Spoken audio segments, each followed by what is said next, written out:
Hi co-creators, it is Terry from Detroit, Michigan. It is day 37 on my 100-day reality challenge, season 2. And let's see, the last video update was on the twist article that went out on my homeless shelter project. A couple days after my video, I received a call from the editor of Strut magazine in Detroit, Linda Lacina, and it was a great conversation. And she's a woman that gets it. She totally gets the spiritual part of this room, and she asked wonderful questions. She wanted to know the story behind the homemade curtains and who made them, and I told her about this woman that I call her the preacher's wife. Her name is Rhonda Riley, but she said she doesn't mind being called that. It's an honor. So I told her how I just visualized a woman sitting at a sewing machine and making these curtains, thinking about these women at the homeless shelter and praying over these curtains. And it's funny, when Rhonda dropped off the curtains about a week and a half ago, I said, I know that you sat and you prayed when you made these curtains. She started crying. She says, I did. And that's the spiritual part that is going into the bedroom, that I want all the women to know the stories behind each thing. Like the paintings from Australia. Tracy Anderson is a stay-at-home mom, and she bought some items for me last year on eBay that I was selling, and I didn't want to break apart because it took me so long to purchase some of these antiques. And she made sure to buy all of them so that they stayed together, and we became good friends. So when she emailed me in January and said, I want to make those windows that you want for the doors, because these windows are made on thin wood that will look like a window, another cottage beyond a cottage. And there will be tie-back curtains on the window with a bird singing, because like I said before in my last video, I'm all about, I always tell my clients, sing like a bird after every storm.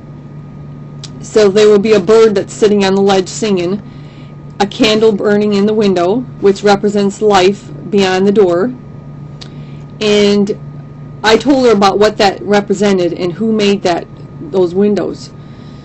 She's coming that day of the makeover to help the editor, and she told me, she said, I'm going to send in my best photographer, and this photographer takes a lot of pictures for magazines, home magazines, so he's very good at staging and getting the picture just right, like we see in a lot of magazines. There's a book on the bed, flowers on the nightstand. Now, yes, we don't normally live like that, but those are all staged pictures, and he's good at doing that. So I'm really excited about that, because as you all know, on my vision board, my next dream is I want to submit this project and the photos to a national magazine, which is Cottage Style or Home Companion. So I'm going to talk to the editor to see, I don't know if she'll let me, but to submit those photos to the magazines. Let's see, what else? I got a lot of monetary donations from the twist article, and I was able to purchase the lamps that I wanted. I wanted all the women to have a lamp on their nightstand so they could write in their journal at night, they could read. And I've been working the past couple days on lampshades. I don't like the plain old white, so I purchased some vintage mother of pearl buttons on eBay, and I'm taking these buttons and covering the whole lampshade. And let me show you one of them. This is, I don't know if you can see it, the lights. Well, there's a little bit right there. Kind of looks like shells. So I figure if I do one a day, I'll be able to accomplish it, because I have 8 more to go. Let's see, I also have to finish the nightstands.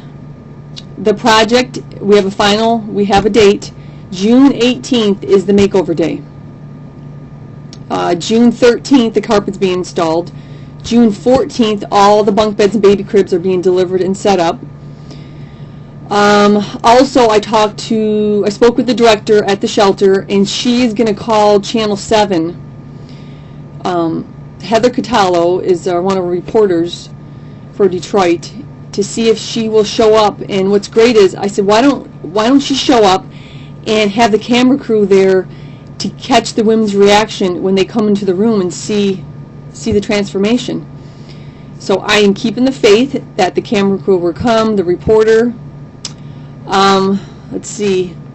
Also, as you all know, I'm going to Chicago in August, and I sent a message to Lilu. Lilu, I would love for us to go to dinner one night while I'm there, and I want to go to Harper Studios and take a picture in front of the sign.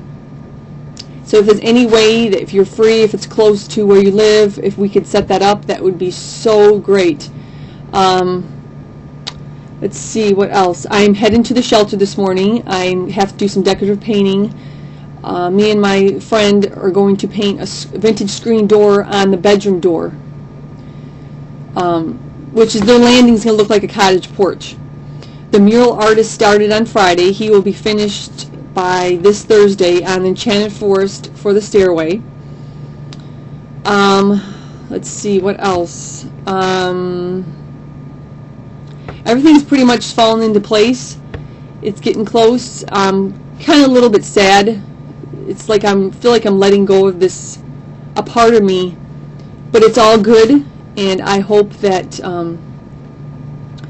the women will just blossom from this project. Also, the day of the makeover, the women, I'm going to get there about 9, but 10 o'clock, the women are going to do their vision boards. I'm going to go down to the cafeteria and explain what this is all about, show them my vision board. And like I said in the beginning, when I started this 100-day challenge, I want the women to have their vision boards in their hand while they're walking up through the Enchanted Forest to a new beginning.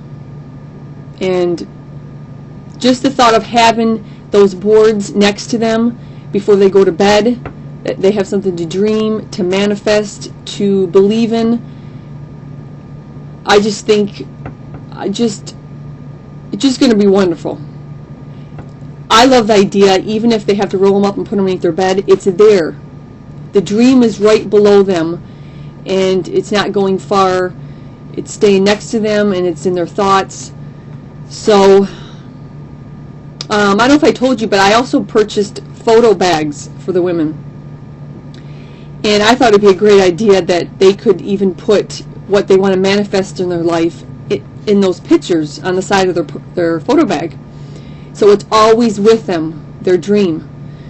So let's see what else. Oh, I'm still receiving calls on people that want to help and donate.